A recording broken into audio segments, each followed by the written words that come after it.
आई,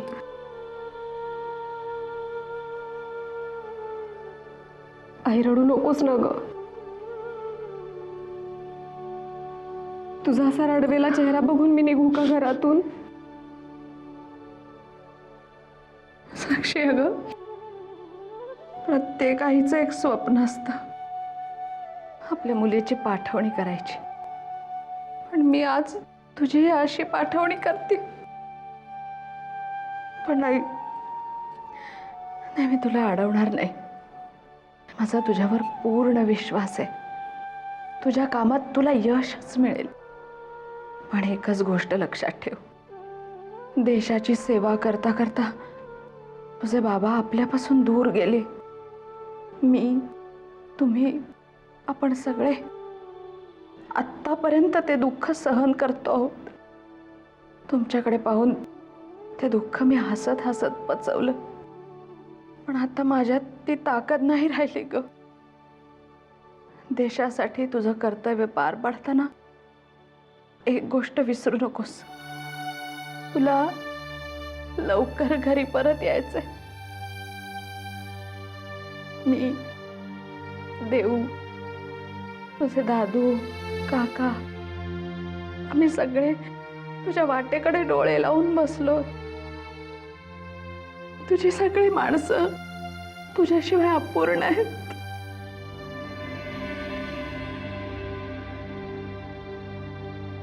आई, मी सुद्धा तुमच्याशिवाय अपूर्णच आहे ग.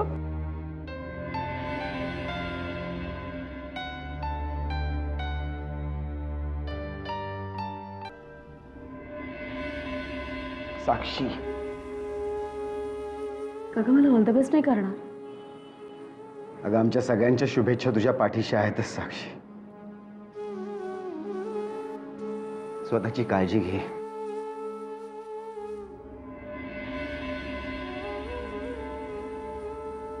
देव, मला खात्री आहे तू ज्या कामासाठी चालली आहेस त्यात यश मिळवूनच परत येशील. पण साक्षी, तोपर्यंत प्लीज आमच्या कॉन्टॅक्टमध्ये राहा. हा, आम्ही रोज तुझ्या फोनची वाट पाहू.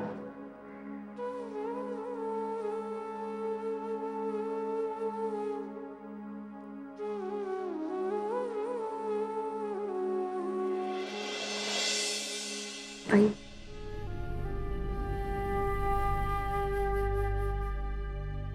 आई, माझं हे काम तुझ्या आशीर्वादाशिवाय पूर्ण होऊच शकत नाही. यशस्वी हो आई. अगं, नाही आता ह्या क्षणी मी काय तुला अडवणार नाही. पण साक्षी, एकच गोष्ट लक्षात ठेव, आमचा सगळ्यांचा जीव तुझ्यात अडकलाय. तुला जर खरंच आमची काळजी वाटत असेल तर स्वतःला जपशील ना? आई, तू नको काळजी करूस.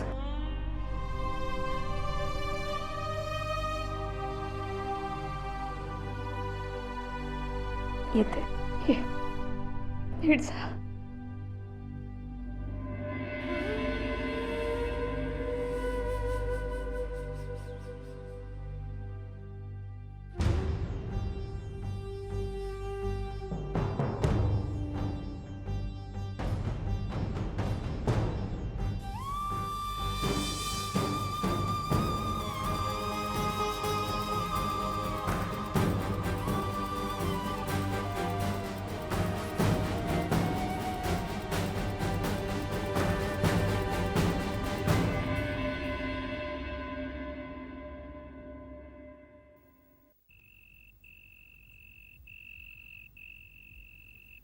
रिक्षा पाहिजेल का बाई?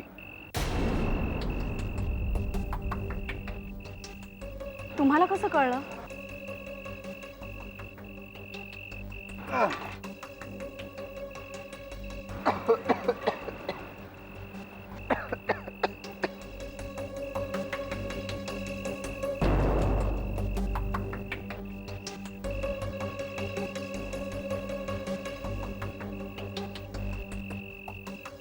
ठाव आहे. तुमच्या मनात काय चाललंय ते समज ठाव आहे मला.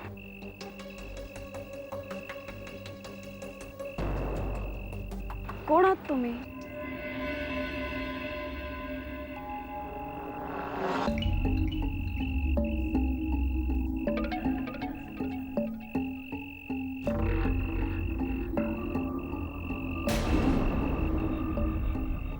राज, तू? पटकन रिक्षात बस.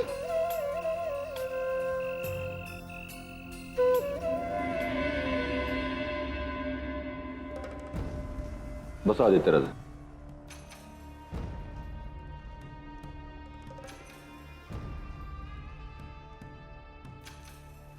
तुम्ही साईमानशी काय बोललात?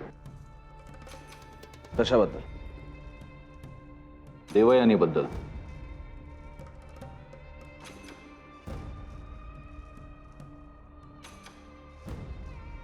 आजकाल तुम्हाला तुमचे निर्णय घेण्यासाठी आमच्या सल्ल्याची आवश्यकता भासत नाही. तुमचे निर्णय तुम्ही डायरेक्ट घेऊन टाकता. तुमच्या अशा वागण्यानं साईमाना काय वाटत असेल याचा कधी विचार केला? आमचे स्वतःचे निर्णय आम्हाला पटतील असे आम्ही जर घेतले तर त्यात तुम्हाला किंवा साईमांना त्रास होण्याचा काय संबंध आहे भैया साहेब? आमच्या आयुष्याचा प्रश्न आहे. आणि म्हणूनच देवयानीच्या बाबतीत आम्ही साईमांना सांगितलेला आमचा निर्णय हा अंतिम आहे. हा कोणी बदलू शकत नाही. याचा अर्थ तुम्ही नील राजेंप्रमाणे एका सामान्य मुलीशी लग्न करून घर सोडण्याच्या तयारीत आहात तर? एक मिनिट भैया साहेब, आम्ही घर सोडून जाणार आहोत हे तुम्हाला कोणी सांगितलं? या घरावर जेवढा तुमचा हक्क आहे तेवढाच हक्क आमचाही आहे. आणि राहिला प्रश्न देवयानीच्या सामान्य असण्याचा, तर या सामान्यपणाचा फायदा निवडणुकीत जिंकण्यासाठी व्हावा म्हणून तुम्ही आमचं देवयानीशी लग्न करून द्यायला तयार झाला होतात. आणि आज जेव्हा देवयानीवर आमचं प्रेम आहे ही गोष्ट आम्ही कबूल करतोय, तेव्हा मात्र तुम्ही आमच्या लग्नाला विरोध करताय. भैयासाहेब आता नीट ऐका. देवयानीवर आमचं प्रेम आहे आणि आम्ही तिच्याशीच लग्न करणार आहोत. तेव्हा या विषयावर परत परत आमच्याशी बोलून तुमचा आणि आमचा अमूल्य वेळ तुम्ही फुकट घालू नका.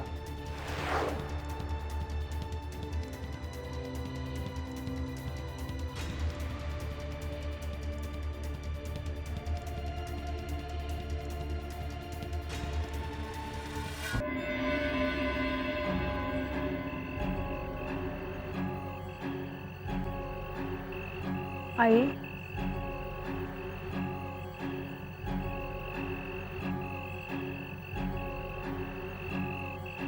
झोप नाही येते? हे ग, साक्षी परत आल्याशिवाय जीवाला चैनच पडणार नाही. आई, तू नको काळजी करूस. आपली साक्षी सुरक्षित परत येईल. माझ्या तर मनात येतं की मी तिला पाठवायलाच नको होतं. हे वाट पाहणं, तळमळणं, थकले मी आता. आई, साक्षी ज्या कामासाठी गेली आहे ते काम पूर्ण केल्याशिवाय ती येणार नाही याची तुलाही खात्री होती. आणि म्हणूनच तू तिला तिथे पाठवलंस ना? साक्षी गेल्यापासून का कोणच ठाऊक, तुझे बाबा शेवटचे घराबाहेर पडले ना, ती रात्र सारखी डोळ्यासमोर येते. साक्षीने जाताना जसा सगळ्यांचा निरोप घेतला ना, तसाच त्यांनीही सगळ्यांचा निरोप घेतला. माझा रडवेला चेहरा बघून मला हळूच म्हणाले, तू काही काळजी करू नकोस, मी लवकर परत येईन. त्यांच्या या शब्दावर विश्वास ठेवून तर मी आजपर्यंत त्यांची वाट पाहते. अगं आई, साक्षी राजला भेटायला गेली आहे आणि त्या दोघांचंही एकमेकांवर प्रेम आहे. त्यामुळे जोपर्यंत राज तिच्या बरोबर आहे तोपर्यंत कुठलंही संकट तो तिच्यावर येऊ देणार नाही. वाईट ह्याच गोष्टीचं वाटतं मला की तुम्हा दोघी मुलींना कुठलीही गोष्ट सहजासहजी नाही मिळत. प्रत्येक गोष्टीसाठी खूप झगडावं लागतं ग तुम्हाला. आई, बाबा सैनिक होते ना, म्हणून लढणं आमच्या रक्तातच आहे. आणि आई, तुझ्या मुलींवर तेवढा विश्वास ठेव, हरण्यासाठी त्या कधीच लढणार नाहीत.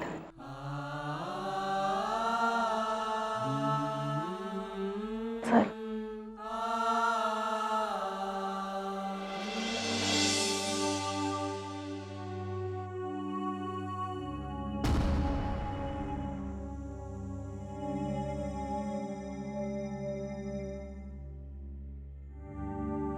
कशी आहेस साक्षी?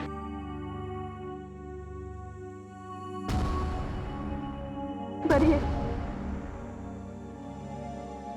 रडतेस? नाही, काहीतरी गेलं असेल डोळ्यात. तू का रडतोस? नाही.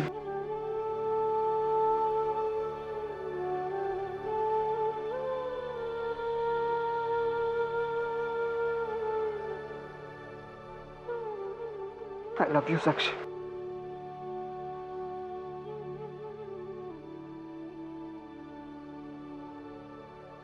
काय झालं? काही नाही. घरच्यांची आठवण येते. नाही,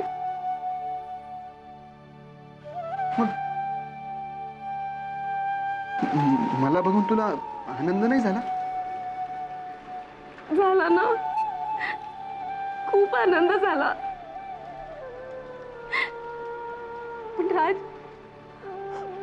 आपल्याला या अशा परिस्थितीत भेटावं लागेल असं मला खरंच वाटलं नव्हतं. साक्षी, हे सगळं माझ्यामुळे झालं ना. वाईट आहे ना ग मी? नाही राज, प्लीज असं नको बोलूस. नाही साक्षी, मला माहिती आहे तुला खूप त्रास सहन करावा लागला, हो ना? पण आता नाही, आता सगळं ठीक होईल. कारण आता माझी साक्षी माझ्या बरोबर आहे. आहेस ना?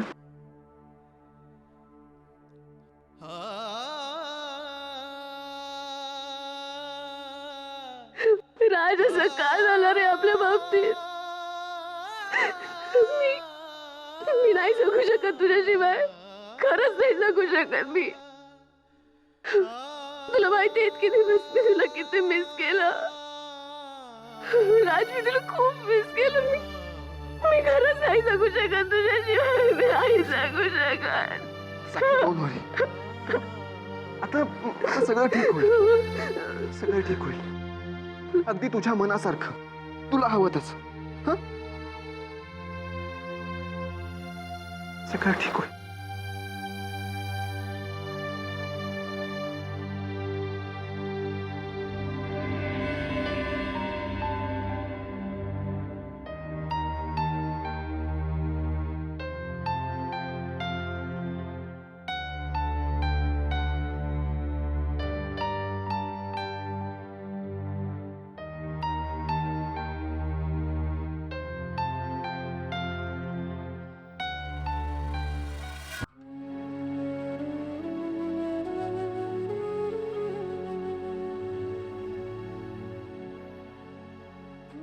देव, खरं तर साक्षीला जायला पाठिंबा दिला, पण आता ती निघून गेल्यावर मला तिची काळजी वाटायला लागली. त्या राजमुळेच ती अडचणीत आली होती आणि आज पुन्हा त्याला वाचवण्यासाठीच ती.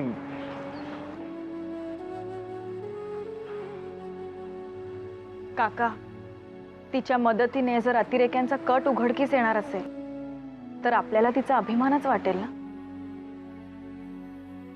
फक्त हे घडत असताना तिच्या जीवावर बेतू नये, एवढंच.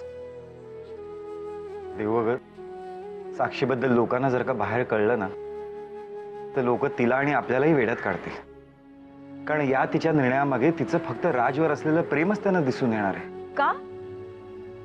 तिची पोलीस ऑफिसर होण्याची तीव्र इच्छा तुला नाही दिसत? हो.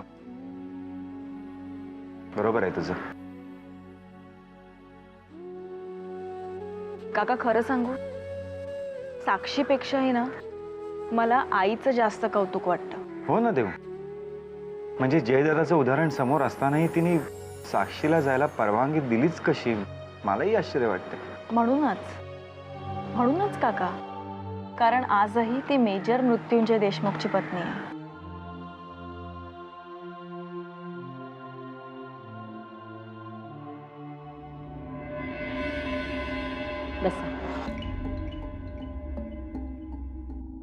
येताना काही त्रास नाही ना झाला? नाही नाही, विमानतळावर तुमची माणसं होती ना. आम्ही ओळख करून देतो. बरं, हे आमचे थोरले चिरंजीव रणवीर राजे. नमस्कार. नमस्कार. आम्ही प्रताप सिंह, मुलीचे वडील, आणि या आमच्या सौ. नमस्कार. नमस्कार. ताईमा, बोला. आपण आमच्या मुलीला आपल्या राजघराण्याची सून स्वीकारायला तयार झालात, हे आमचं मोठं भाग्य आहे. याच्यापेक्षा वेगळं मी काय बोलणार.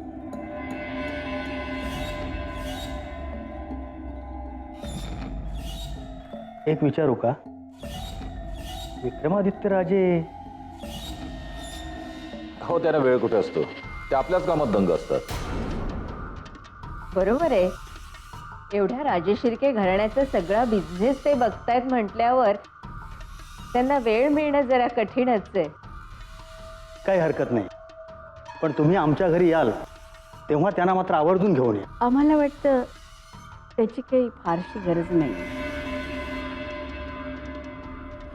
अहो, असं कसं? ही सध्याची पिढी आहे, त्यातून विक्रमादित्य राजे तर बाहेरून शिक्षण घेऊन आलेत. त्यांचे विचार तर पुढारलेलेच असणार.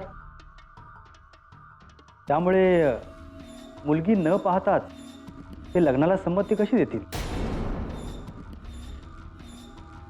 माफ करा हां, नाही म्हणजे आपलं बोलणं चालू असताना मध्येच बोलतोय. आम्ही प्रियदर्शनी राजेश शिर्के, नमस्कार. विक्रमादित्यांच्या थोरल्या बहिणी. साईमा, आपल्याशी बोलायचं होतं, जरा महत्वाचं होतं.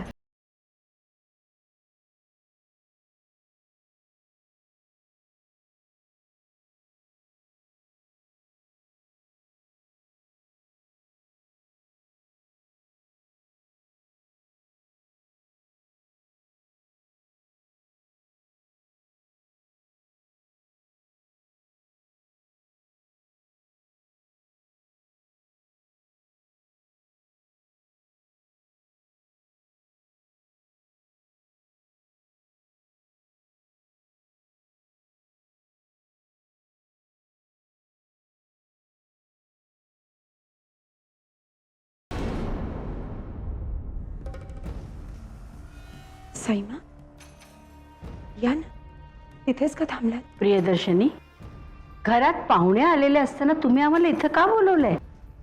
एवढं काय महत्वाचं काम आहे? महत्वाचं होतं म्हणून तर आपल्याला बोलवण्याचं धाडस केलं आम्ही. तुम्हाला काय म्हणायचंय? साईमा, विक्रमादित्यांचं असं त्यांच्या मनाविरुद्ध लग्न ठरवलं तर फार मोठी चूक होईल आपल्या हातून. काय चूक आणि काय बरोबर हे तुम्ही आम्हाला सांगायची गरज नाहीये. गरज आहे प्रियदर्शनी. म्हणून तर आज आईन बोलणी चालू असताना आपल्याला इथे बोलवण्याचं आणि आपल्याशी बोलण्याचं धाडस करतोय आम्ही. असं नका करू साईमा. अशानं 3 आयुष्य उद्ध्वस्त होती. विक्रम भाऊजी आणि देवयानीचं निस्सीम प्रेम आहे एकमेकांवर, आणि या लग्नाला मिळालेल्या प्रसिद्धीमुळे जर हे लग्न झालं नाही तर देवयानीला जगणं अशक्य होईल साईमा. आणि ज्या मुलीला विक्रम भाऊजींची सून म्हणून या घरात घेऊन याल तिला विक्रम भाऊजी पत्नीचा दर्जा कधीही देऊ शकणार नाही. कारण मनोमन त्यांनी देवयानीलाच आपली पत्नी म्हणून मानलंय. अजूनही वेळ गेलेली नाहीये साईमा. थांबवा हे सगळं. विक्रम भाऊजींचा स्वभाव तुम्हाला चांगलाच माहिती आहे ना साईमा. तुम्ही त्यांचं असं परस्पर त्यांच्या मनाविरुद्ध लग्न ठरवलं आणि मग त्यांनी या लग्नाला नकार दिला तर मग काय होईल?